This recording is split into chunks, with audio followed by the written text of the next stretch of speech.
और वे औरतें भी तुम्हारे लिए हराम हैं जो किसी दूसरे के निकाह में हों। अलबत्ता ऐसी औरतों की बात और है जो युद्ध में तुम्हारे हाथ आएं। ये अल्लाह का कानून है जिसका पालन तुम्हारे लिए अनिवार्य कर दिया गया है। इनके अलावा जितनी औरतें हैं उन्हें अपने मालों के द्वारा हासिल करना तुम्हारे लिए हलाल कर दिया गया है। शर्त यह है कि निकाह के घेरे में लेकर उन्हें सुरक्षित करो, न कि स्वच्छंद काम तृप्ति करने लगो।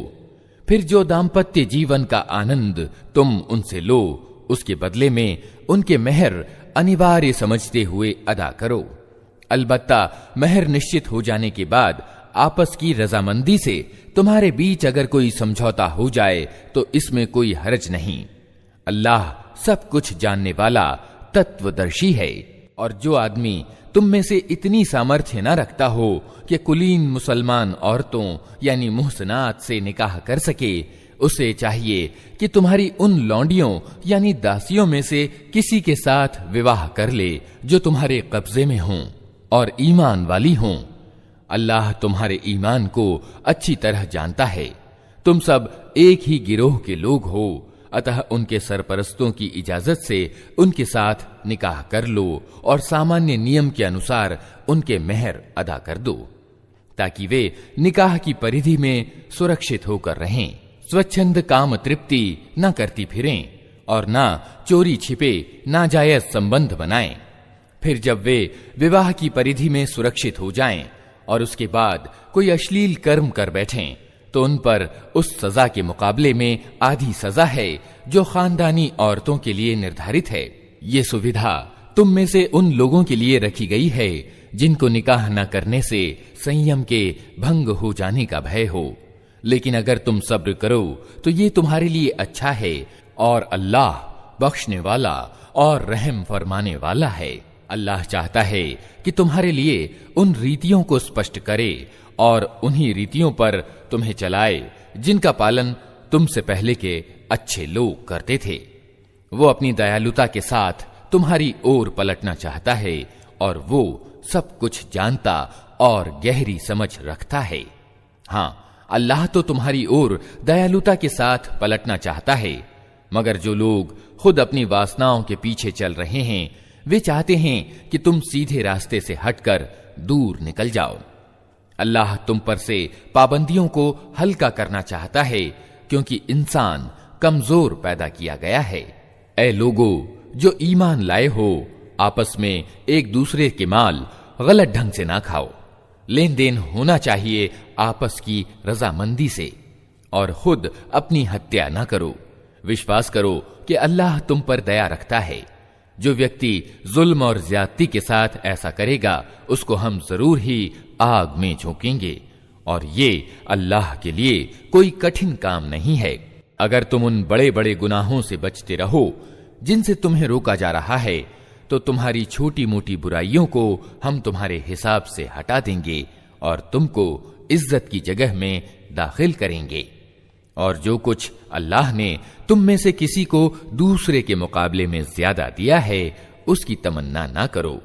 जो कुछ मर्दों ने कमाया है उसके अनुसार उनका हिस्सा है और जो कुछ औरतों ने कमाया है उसके अनुसार उनका हिस्सा।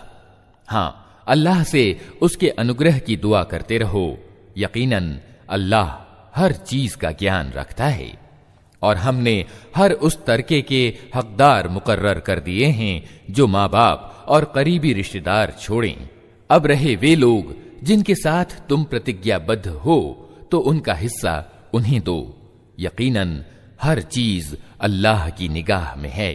मर्द औरतों के मामले में जिम्मेदार हैं इस आधार पर कि अल्लाह ने उनमें से एक को दूसरे के मुकाबले में आगे रखा है और इस आधार पर कि पुरुष अपने माल खर्च करते हैं।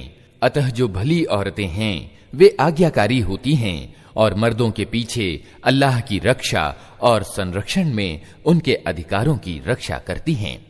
और जिन औरतों से तुम्हें सरकशी का भय हो उन्हें समझाओ। सोने की जगहों में उनसे अलग रहो और मारो। फिर अगर वे तुम्हारी बात मानने लगें तो अकारण उन पर हाथ चलाने के लिए बहाने तलाश न करो। यकीन रखो कि ऊपर अल्लाह मौजूद है जो बड़ा और सर्वोच्च है। और अगर तुम लोगों को कहीं पति पत्नी के संबंध बिगड़ जाने का अंदेशा हो तो एक फैसला करने वाला मर्द के नातेदारों में से और एक औरत के नातेदारों में से मुकर्रर करो। वे दोनों सुधार करना चाहेंगे तो अल्लाह उनके बीच मेल का रास्ता निकाल देगा। अल्लाह सब कुछ जानता और खबर रखता है। और तुम सब अल्लाह की बंदगी करो, उसके साथ किसी को साझी ना बनाओ। माँ बाप के साथ अच्छा व्यवहार करो, नातेदारों और यतीमों और मुहताजों के साथ अच्छा व्यवहार करो, और पड़ोसी नातेदार से, अपरिचित पड़ोसी से, पहलू के साथी और मुसाफिर से और उन दास दासियों से जो तुम्हारे अधिकार में हों एहसान का मामला रखो। यकीन जानो अल्लाह किसी ऐसे व्यक्ति को पसंद नहीं करता जो डींगे मारने वाला हो और अपनी बड़ाई पर गर्व करे।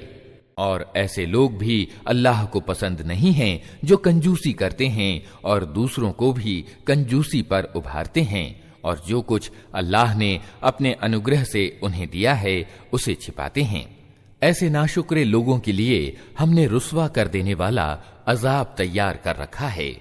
और वे लोग भी अल्लाह को पसंद नहीं हैं जो अपने माल सिर्फ लोगों को दिखाने के लिए खर्च करते हैं और हकीकत में न अल्लाह पर ईमान रखते हैं और न आखिरत के दिन पर। सच ये है कि शैतान जिसका साथी हुआ उसे बहुत ही बुरा साथ प्राप्त हुआ। आखिर इन लोगों पर क्या आफत आ जाती अगर ये अल्लाह और आखिरत के दिन को मानते और जो कुछ अल्लाह ने दिया है उसमें से खर्च करते। अगर ये ऐसा करते तो अल्लाह से इनकी नेकी का हाल छिपा ना रह जाता। अल्लाह किसी पर जर्रा बराबर भी जुल्म नहीं करता। अगर कोई एक नेकी करे तो अल्लाह उसे दोगुना करता है और फिर अपनी ओर से बड़ा बदला देता है। फिर सोचो कि उस समय ये क्या करेंगे जब हम हर समुदाय में से एक गवाह लाएंगे और इन लोगों पर तुम्हें अर्थात मोहम्मद सल्लल्लाहु अलैहि वसल्लम को गवाह की हैसियत से खड़ा करेंगे। उस समय वे सब लोग जिन्होंने रसूल की बात ना मानी और उसकी नाफरमानी करते रहे तमन्ना करेंगे कि क्या ही अच्छा होता कि धरती फट जाए और वे उसमें समा जाएं। वहां ये अपनी कोई बात अल्लाह से न छिपा सकेंगे। ऐ लोगो जो ईमान लाए हो, जब तुम नशे की हालत में हो तो नमाज के करीब न जाओ। नमाज उस समय पढ़नी चाहिए जब तुम जानो कि क्या कह रहे हो, और इसी तरह नापाकी की हालत में भी नमाज के करीब न जाओ जब तक कि नहा धो न लो। ये और बात है कि रास्ते से गुजरते हो और अगर कभी ऐसा हो कि तुम बीमार हो या सफर में हो या तुम में से कोई शौच करके आए या तुमने औरतों को हाथ लगाया हो और फिर पानी ना मिले तो पाक मिट्टी से काम लो और उससे अपने चेहरों और हाथों पर मसह कर लो, यानी हाथ फेर लो। बेशक अल्लाह नरमी से काम लेने वाला और बख्शने वाला है। तुमने उन लोगों को भी देखा जिन्हें किताब के इल्म का कुछ भाग दिया गया है। वे खुद गुमराही के खरीदार बने हुए हैं और चाहते हैं कि तुम भी गुमराह हो जाओ। अल्लाह तुम्हारे दुश्मनों को खूब जानता है और तुम्हारी सहायता और समर्थन के लिए अल्लाह ही काफी है। जो लोग यहूदी बन गए हैं उनमें कुछ लोग हैं जो शब्दों को उनके स्थान से फेर देते हैं और सत्य धर्म के खिलाफ चोट करने के लिए अपनी जबानों को तोड़ मरोड़ कर कहते हैं, हमने सुना मगर स्वीकार नहीं किया। और सुनिए, आप ऐसे नहीं कि कोई सुनाए और हमारी रियायत करें। हालांकि अगर वे कहते हमने सुना और हमने माना और सुनिए और हमारी ओर ध्यान दें तो ये उन्हीं के लिए अच्छा था और ज्यादा सच्चाई का तरीका था। मगर उन पर तो असत्यवादिता के कारण अल्लाह की फिटकार पड़ी हुई है, इसलिए वे कम ही ईमान लाते हैं। ऐ वे लोगों जिन्हें किताब दी गई थी, मान लो उस किताब को जो हमने अब उतारी है और जो उस किताब की पुष्टि और समर्थन करती है जो तुम्हारे पास पहले से मौजूद थी। इस पर ईमान लाओ इससे पहले कि हम चेहरे बिगाड़कर पीछे फेर दें या उनको उसी तरह फिटकारा हुआ कर दें जिस तरह सब्त वालों के साथ हमने किया था। और याद रखो कि अल्लाह का आदेश लागू होकर रहता है। अल्लाह बस शिर्क यानी साझीदार बनाने ही को माफ नहीं करता, इसके सिवा दूसरे जितने गुनाह हैं वो जिसके लिए चाहता है माफ कर देता है। अल्लाह के साथ जिसने किसी और को साझी ठहराया उसने तो बहुत ही बड़ा झूठ रचा और बड़े सख्त गुनाह की बात की।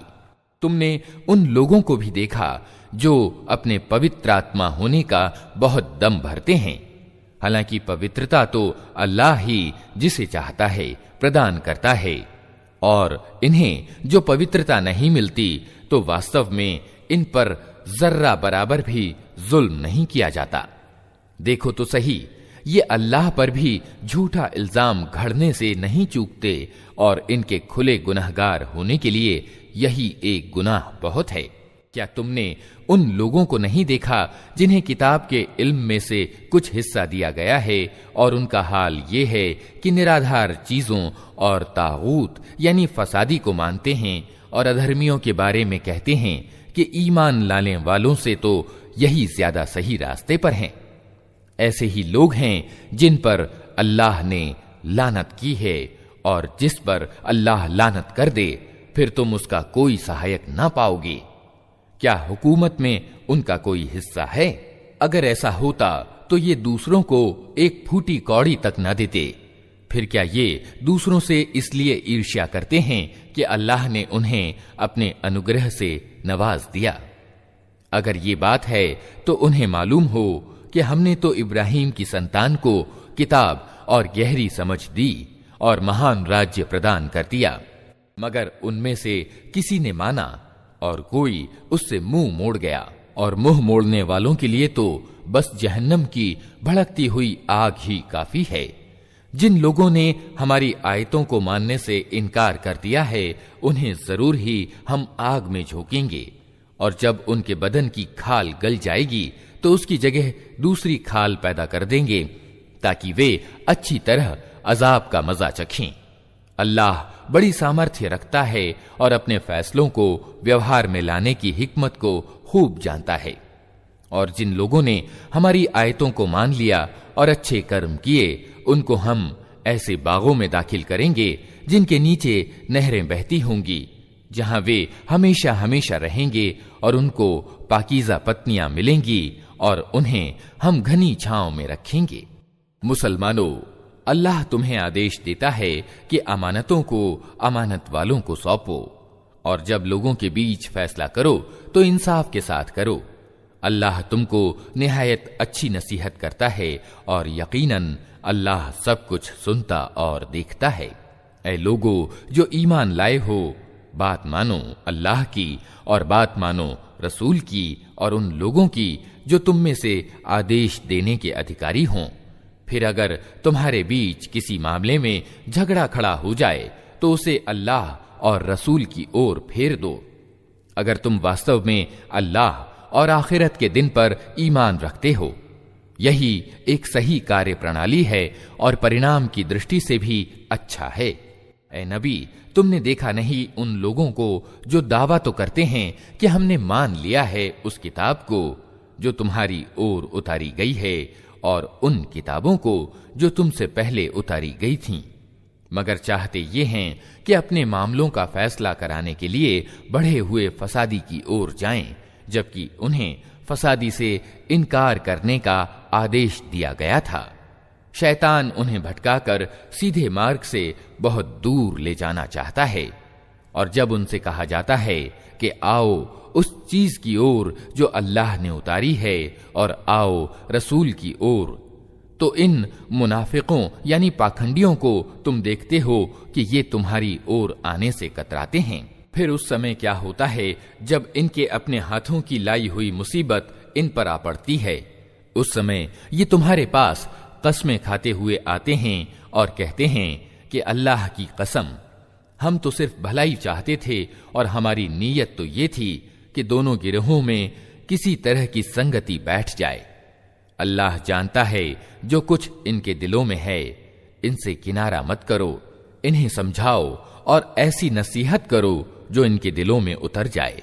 इन्हें बताओ कि हमने जो भी रसूल भेजा है इसीलिए भेजा है कि अल्लाह की अनुमति से उसकी आज्ञा का पालन किया जाए। अगर उन्होंने ये नीति अपनाई होती कि जब ये अपने आप पर जुल्म कर बैठे थे तो तुम्हारे पास आ जाते और अल्लाह से माफी मांगते, और रसूल भी इनके लिए माफी की प्रार्थना करते, तो यकीनन अल्लाह को माफ करने वाला और रहम करने वाला पाते। नहीं ए नबी, तुम्हारे रब की कसम, ये कभी ईमान वाले नहीं हो सकते जब तक कि अपने आपस के मतभेदों में ये तुमको फैसला करने वाला न मान लें। फिर जो कुछ तुम फैसला करो उस पर अपने दिलों में भी कोई तंगी ना पाएं, बल्कि स्वेच्छा पूर्वक स्वीकार कर लें। अगर हमने इन्हें आदेश दिया होता कि अपने आप को मारो या अपने घरों से निकल जाओ, तो इनमें से थोड़े ही आदमी ऐसा करते।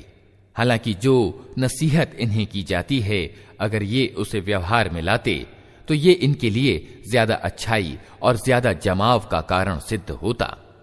और जब ये ऐसा करते तो हम इन्हें अपनी ओर से बहुत बड़ा बदला देते और इन्हें सीधा रास्ता दिखा देते।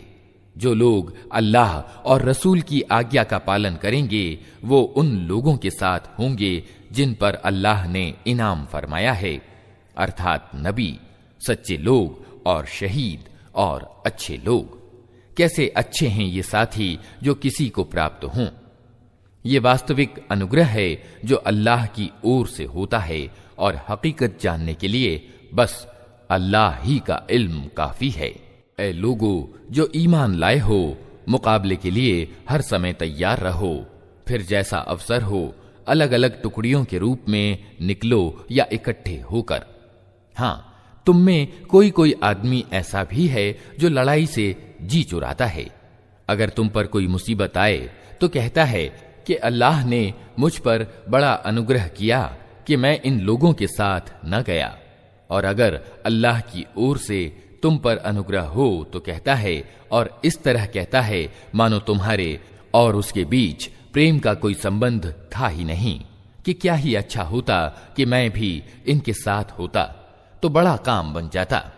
ऐसे लोगों को मालूम हो कि अल्लाह के मार्ग में लड़ना चाहिए उन लोगों को जो आखिरत के बदले दुनियावी जिंदगी को बेच दें।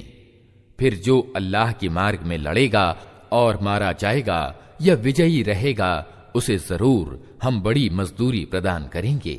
आखिर क्या कारण है कि तुम अल्लाह के मार्ग में उन बेबस मर्दों, औरतों और बच्चों के लिए ना लड़ो जो कमजोर पाकर दबा लिए गए हैं और फरियाद कर रहे हैं कि ऐ हमारे रब, हमको इस बस्ती से निकाल जिसके निवासी जालिम हैं, और अपनी ओर से हमारा कोई समर्थक और सहायक पैदा कर दे।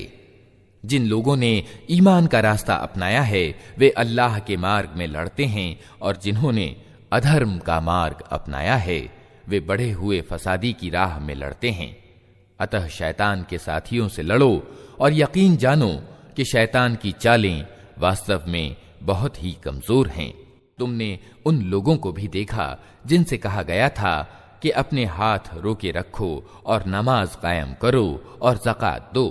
अब जो उन्हें लड़ाई का आदेश दिया गया तो उनमें एक गिरोह का हाल ये है कि लोगों से ऐसा डर रहे हैं जैसा अल्लाह से डरना चाहिए, या कुछ इससे भी बढ़कर।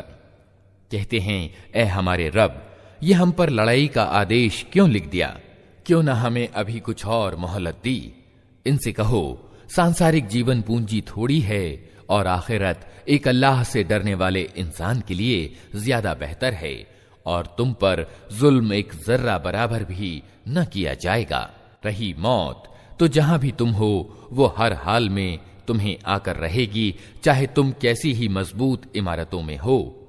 अगर उन्हें कोई लाभ पहुंचता है तो कहते हैं कि ये अल्लाह की ओर से है, और अगर कोई नुकसान पहुंचता है तो कहते हैं कि ए नबी, ये आपके कारण है।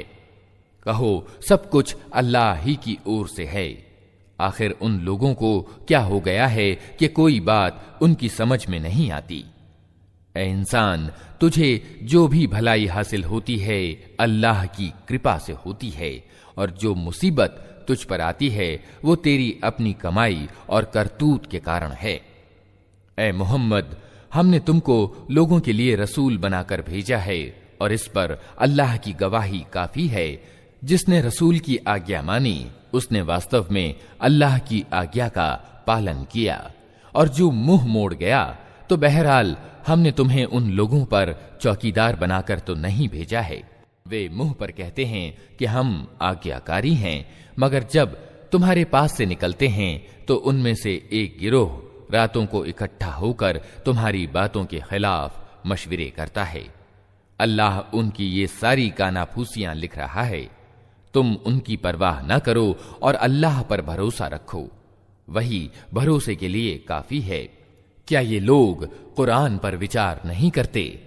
अगर ये अल्लाह के सिवा किसी और की ओर से होता तो इसमें बहुत कुछ बेमेल बयान पाया जाता। ये लोग जहां कोई निश्चिंतता या भय की खबर सुन पाते हैं उसे लेकर फैला देते हैं। हालांकि अगर ये उसे रसूल और अपने समुदाय के जिम्मेदार लोगों तक पहुंचाएं तो उससे ऐसे लोग बाखबर हो जाएं जो इनके बीच इस बात की योग्यता रखते हैं कि उससे सही नतीजा निकाल सकें। तुम लोगों पर अल्लाह का अनुग्रह और दयालुता न होती तो तुम्हारी कमजोरियां ऐसी थीं कि गिने चुने थोड़े लोगों के सिवा तुम सब शैतान के पीछे लग गए होते। अतः ए नबी, तुम अल्लाह की राह में लड़ो। तुम अपने आप के सिवा किसी और के लिए जिम्मेदार नहीं हो। अलबत्ता ईमान वालों को लड़ने के लिए उकसाओ। असंभव नहीं कि अल्लाह अधर्मियों का जोर तोड़ दे। अल्लाह का जोर सबसे अधिक प्रबल और उसकी सजा सबसे ज्यादा सख्त है। जो भलाई की सिफारिश करेगा वो उसमें से हिस्सा पाएगा, और जो बुराई की सिफारिश करेगा वो उसमें से हिस्सा पाएगा। और अल्लाह हर चीज पर निगाह रखने वाला है। और जब कोई आदर के साथ तुम्हें सलाम करे तो उसको उससे ज्यादा अच्छे ढंग से जवाब दो, या कम से कम उसी तरह। अल्लाह हर चीज का हिसाब लेने वाला है। अल्लाह वो है जिसके सिवा कोई ईश नहीं है। वो तुम सबको उस क़यामत के दिन इकट्ठा करेगा जिसके आने में कोई संदेह नहीं। और अल्लाह की बात से बढ़कर सच्ची बात और किसकी हो सकती है? फिर ये तुम्हें क्या हो गया है कि मुनाफिकों यानी कपटाचारियों के बारे में तुम्हारे बीच दो मत पाए जाते हैं। हालांकि जो बुराइयां उन्होंने कमाई हैं उनके कारण अल्लाह उन्हें उल्टा फेर चुका है। क्या तुम चाहते हो कि जिसे अल्लाह ने सीधे रास्ते पर नहीं लगाया उसे तुम रास्ते से लगा दो? हालांकि जिसको अल्लाह ने रास्ते से भटका दिया उसके लिए तुम कोई रास्ता नहीं पा सकते। वे तो ये चाहते हैं कि जिस तरह वे खुद अधर्मी हैं उसी तरह तुम भी अधर्मी हो जाओ, ताकि तुम और वे सब समान हो जाएं। अतः उनमें से किसी को अपना मित्र ना बनाओ जब तक कि वे अल्लाह के रास्ते में घर बार छोड़कर ना आ जाएं। और अगर वे घर बार छोड़ने यानी हिजरत से बाज रहें तो जहां पाओ उन्हें पकड़ो और कत्ल करो, और उनमें से किसी को अपना दोस्त और मददगार न बनाओ। हाँ, उन मुनाफिकों यानी कपटाचारियों से इस आदेश का संबंध नहीं जो किसी ऐसी कौम से जा मिलें जिसके साथ तुम्हारा समझौता है। इसी प्रकार उन मुनाफिकों यानी कपटाचारियों का मामला भी इससे अलग है जो तुम्हारे पास आते हैं और लड़ाई से उनका मन खिन्न हो चुका है। न तुमसे लड़ना चाहते हैं और न अपनी कौम से। अल्लाह चाहता तो ऐसा करता कि वे तुम पर छा जाते और वे भी तुमसे लड़ते। अतः अगर वे तुमसे किनारा खींच लें और लड़ने से बाज रहें और तुम्हारी ओर सुलह और शांति का हाथ बढ़ाएं, तो अल्लाह ने तुम्हारे लिए उन पर हाथ बढ़ाने की कोई राह नहीं रखी है। एक और तरह के मुनाफिक तुम्हें ऐसे मिलेंगे जो चाहते हैं कि तुमसे भी निर्भय होकर रहें और अपनी कौम से भी, मगर जब कभी उपद्रव का अवसर पाएंगे उसमें कूद पड़ेंगे। ऐसे लोग अगर तुम्हारे मुकाबले से बाज न रहें और सुलह और शांति तुम्हारे सामने न रखें और अपने हाथ न रोकें, तो जहां वे मिलें उन्हें पकड़ो और मारो। उन पर हाथ उठाने के लिए हमने तुम्हें खुली सनद दे दी है। किसी ईमान वाले का ये काम नहीं है कि दूसरे ईमान वाले को कत्ल करे। ये और बात है कि उससे चूक हो जाए, और जो आदमी किसी ईमान वाले को गलती से कत्ल कर दे तो इसके गुनाह का कफारा ये है कि एक ईमान वाले आदमी को गुलामी से आजाद करे, और जो कत्ल हुआ उसके वारिसों को इसका खून बहा दे। ये और बात है कि वे खून बहा को छोड़ दें। लेकिन अगर वो मुसलमान कत्ल होने वाला किसी ऐसी कौम से था जिससे तुम्हारी दुश्मनी हो, तो इसका कफारा एक ईमान वाले गुलाम को आजाद करना है। और अगर वो किसी ऐसी गैर मुस्लिम कौम का आदमी था जिससे तुम्हारा समझौता हो, तो उसके वारिसों को खून बहा दिया जाएगा और एक ईमान वाला गुलाम आजाद करना होगा। फिर जो गुलाम न पाए वो लगातार 2 मास के रोजे रखे। ये इस गुनाह से तौबा करने का तरीका है, और अल्लाह सब कुछ जानने वाला और गहरी समझ वाला है। रहा वो आदमी जो किसी ईमान वाले का जानबूझकर कत्ल करे, तो उसकी सजा जहन्नम है, जिसमें वो हमेशा रहेगा। उस पर अल्लाह का गजब और उसकी लानत है, और अल्लाह ने उसके लिए कठोर अजाब तैयार कर रखा है। ऐ लोगो जो ईमान लाए हो, जब तुम अल्लाह के रास्ते में लड़ने के लिए निकलो तो दोस्त और दुश्मन में अंतर करो, और जो तुम्हें सलाम करे उसे तुरंत न कह दो कि तुम ईमान नहीं रखते। अगर तुम सांसारिक लाभ चाहते हो तो अल्लाह के पास तुम्हारे लिए बहुत से हाथ आने वाले माल हैं। आखिर इसी हालत में तुम खुद भी तो इससे पहले रह चुके हो, फिर अल्लाह ने तुम पर एहसान किया। अतः जांच परख से काम लो। जो कुछ तुम करते हो अल्लाह को उसकी खबर है। मुसलमानों में से वे लोग जो बिना किसी कारण के घर बैठे रहते हैं, और वे जो अल्लाह के मार्ग में जान और माल से जान तोड़ कोशिश करते हैं, दोनों की हैसियत समान नहीं है। अल्लाह ने बैठने वालों की अपेक्षा जान और माल से जिहाद करने वालों का दर्जा बड़ा रखा है। यद्यपि हर एक के लिए अल्लाह ने भलाई ही का वादा फरमाया है, मगर उसके यहाँ जान तोड़ कोशिश करने वालों की सेवाओं का बदला बैठने वालों से बहुत ज्यादा है। उनके लिए अल्लाह की ओर से बड़े दर्जे हैं, और क्षमादान और दयालुता है, और अल्लाह बड़ा क्षमाशील और दया करने वाला है। जो लोग अपने आप पर जुल्म कर रहे थे, उनकी आत्माओं को जब फरिश्तों ने खींचा तो उनसे पूछा कि ये तुम किस हाल में पड़ गए थे। उन्होंने जवाब दिया कि हम धरती में कमजोर और बेबस थे। फरिश्तों ने कहा, क्या अल्लाह की धरती विस्तृत न थी कि तुम उसमें घर बार छोड़कर कहीं चले जाते? ये वे लोग हैं जिनका ठिकाना जहन्नम है, और वो बड़ा ही बुरा ठिकाना है।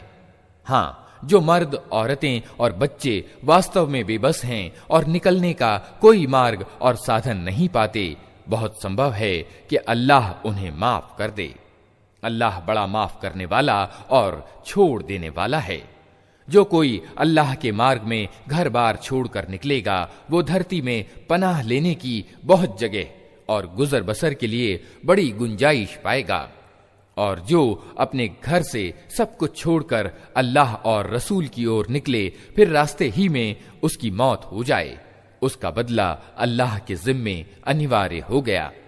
अल्लाह बहुत क्षमाशील और दयावान है। और जब तुम लोग सफर के लिए निकलो तो इसमें कोई हरज नहीं अगर नमाज को संक्षिप्त कर दो, विशेषतः जबकि तुम्हें भय हो कि अधर्मी तुम्हें सताएंगे, क्योंकि वे खुल्लम खुल्ला तुम्हारी दुश्मनी पर तुले हुए हैं। और ए नबी, जब तुम मुसलमानों के बीच हो और लड़ाई की हालत में उन्हें नमाज पढ़ाने खड़े हो, तो चाहिए कि उनमें से एक गिरोह तुम्हारे साथ खड़ा हो और अपने हथियार लिए रहे। फिर जब वो सजदा कर ले तो पीछे चला जाए, और दूसरा गिरोह जिसने अभी नमाज नहीं पढ़ी है आकर तुम्हारे साथ पढ़े, और वो भी चौकन्ना रहे और अपने हथियार लिए रहे, क्योंकि अधर्मी इस ताक में हैं कि तुम अपने हथियारों और अपने सामानों की ओर से तनिक असावधान हो तो वे तुम पर एक साथ टूट पड़ें। अलबत्ता अगर वर्षा के कारण तकलीफ होती हो या बीमार हो तो हथियार रख देने में कोई हरज नहीं, मगर फिर भी चौकन्ने रहो। यकीन रखो कि अल्लाह ने अधर्मियों के लिए अपमानजनक यातना यानी अजाब तैयार कर रखी है। फिर जब नमाज से फारिग हो जाओ तो खड़े और बैठे और लेटे हर हाल में अल्लाह को याद करते रहो, और जब खतरा टल जाए तो पूरी नमाज पढ़ो। नमाज वास्तव में ऐसा फर्ज है जो समय की पाबंदी के साथ ईमान वालों के लिए अनिवार्य किया गया है। इस गिरोह का पीछा करने में कमजोरी ना दिखाओ। अगर तुम तकलीफ उठा रहे हो तो तुम्हारी तरह वे भी तकलीफ उठा रहे हैं, और तुम अल्लाह से उस चीज की उम्मीद रखते हो जिसकी वे उम्मीद नहीं रखते। अल्लाह सब कुछ जानता है और वो गहरी समझ वाला है। ए नबी, हमने ये किताब हक के साथ तुम्हारी ओर उतारी है ताकि जो सीधा रास्ता अल्लाह ने तुम्हें दिखाया है उसके अनुसार लोगों के बीच फैसला करो। तुम विश्वासघाती लोगों की ओर से झगड़ने वाले न बनो और अल्लाह से क्षमा की प्रार्थना करो। वो बड़ा क्षमाशील और दयावान है। जो लोग खुद अपने साथ विश्वासघात करते हैं तुम उनका पक्ष न लो। अल्लाह को ऐसा आदमी पसंद नहीं है जो विश्वासघाती और पापी हो। ये लोग इंसानों से अपनी करतूतों को छिपा सकते हैं मगर अल्लाह से नहीं छिपा सकते। वो तो उस समय भी इनके साथ होता है जब ये रातों को छिपकर उसकी इच्छा के विरुद्ध मशवरे करते हैं। इनके सारे कर्मों को वो अपनी परिधि में लिए हुए है। हाँ, तुम लोगों ने इन अपराधियों की ओर से सांसारिक जीवन में तो झगड़ा कर लिया, पर क़यामत के दिन इनके लिए अल्लाह से कौन झगड़ा करेगा? आखिर वहां कौन इनका वकील होगा?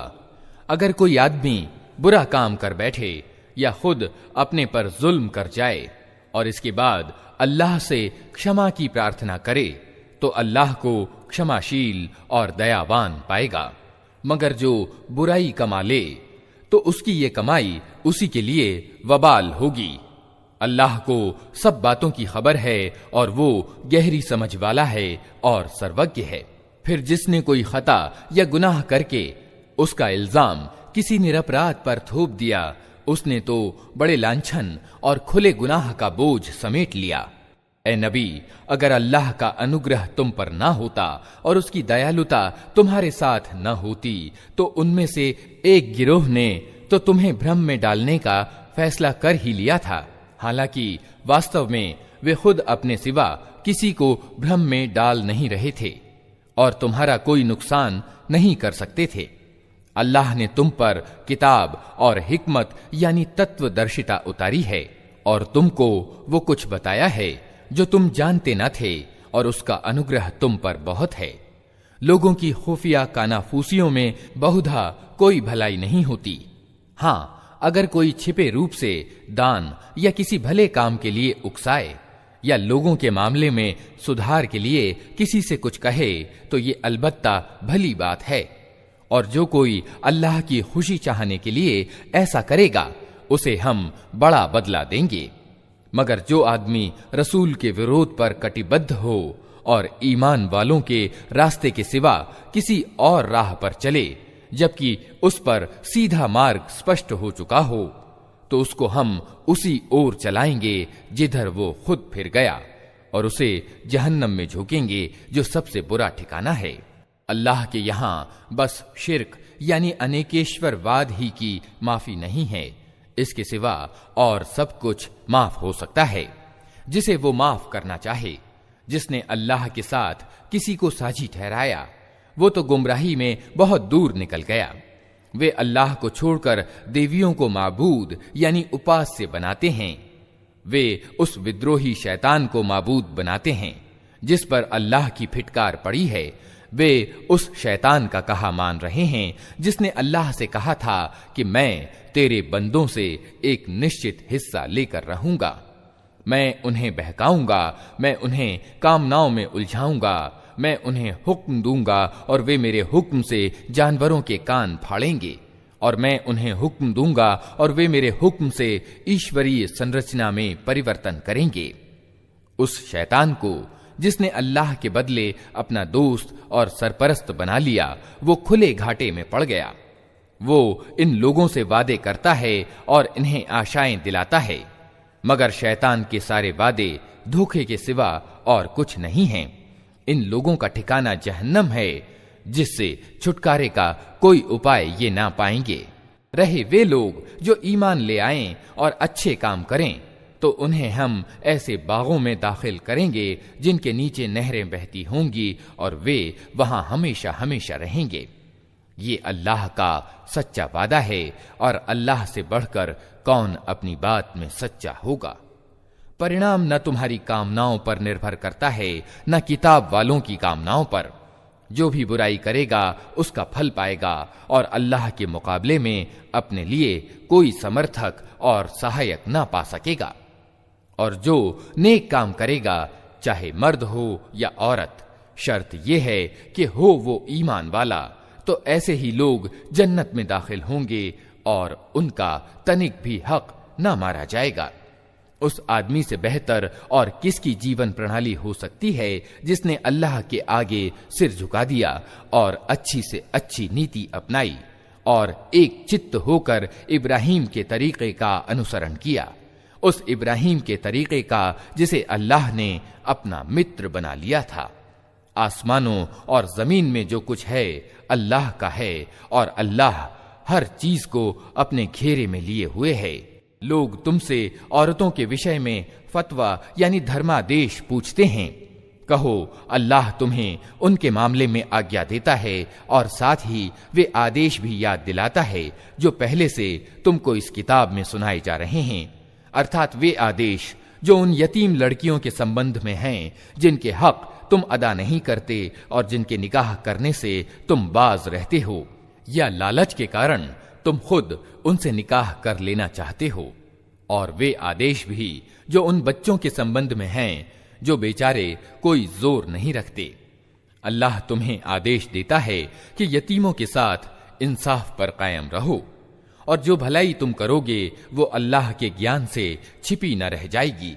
अगर किसी औरत को अपने पति से दुर्व्यवहार या बेरुखी का खतरा हो, तो कोई हर्ज नहीं कि पति और पत्नी कुछ हक की कमी बेशी पर आपस में समझौता कर लें। समझौता हर हाल में अच्छा है। मन तंग दिली की ओर जल्दी झुक जाते हैं, लेकिन अगर तुम लोग एहसान की नीति अपनाओ और ईश भय से काम लो, तो यकीन रखो कि अल्लाह तुम्हारी इस व्यवहार नीति से बेखबर न होगा। पत्नियों के बीच पूरा पूरा न्याय करना तुम्हारे बस में नहीं है। तुम चाहो भी तो तुम्हें इसकी सामर्थ्य नहीं हो सकती। अतः ईश्वरीय विधान का मंशा पूरा करने के लिए ये काफी है कि एक पत्नी की ओर इस तरह न झुक जाओ कि दूसरी को अधर में लटकता छोड़ दो। अगर तुम अपनी व्यवहार नीति ठीक रखो और अल्लाह से डरते रहो, तो अल्लाह क्षमाशील और दया करने वाला है। लेकिन अगर पति पत्नी एक दूसरे से अलग ही हो जाएं, तो अल्लाह अपनी समाई से हर एक को दूसरे की मोहताजी से बेपरवाह कर देगा। अल्लाह बड़ी समाई वाला है और वो तत्वदर्शी है।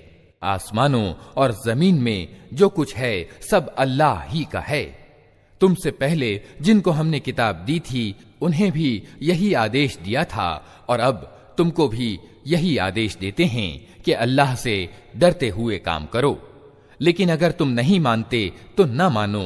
आसमान और जमीन की सारी चीजों का मालिक अल्लाह ही है, और वो निस्पृह यानी बेनियाज है, हर प्रशंसा का अधिकारी। हाँ, अल्लाह ही मालिक है उन सब चीजों का जो आसमानों में हैं और जो जमीन में हैं, और काम बनाने के लिए बस वही बहुत है। अगर वो चाहे तो तुम लोगों को हटाकर तुम्हारी जगह दूसरों को ले आए, और उसे इसकी पूरी सामर्थ्य प्राप्त है। जो आदमी सिर्फ दुनिया के सवाब यानी भलाई का इच्छुक हो, उसे मालूम होना चाहिए कि अल्लाह के पास दुनिया का सवाब भी है और आखिरत का सवाब यानी भलाई भी, और अल्लाह सुनता और देखता है। ऐ लोगो जो ईमान लाए हो, इंसाफ के ध्वजावाहक और अल्लाह के लिए गवाह बनो। यद्यपि तुम्हारा इंसाफ और तुम्हारी गवाही खुद तुम्हारे अपने या तुम्हारे माँ बाप और नातेदारों के विरुद्ध ही क्यों ना पड़ती हो। मामले से संबंध रखने वाला पक्ष चाहे मालदार हो या गरीब, अल्लाह तुमसे अधिक उनका हितैषी है। अतः अपनी इच्छा के अनुपालन में न्याय से न हटो।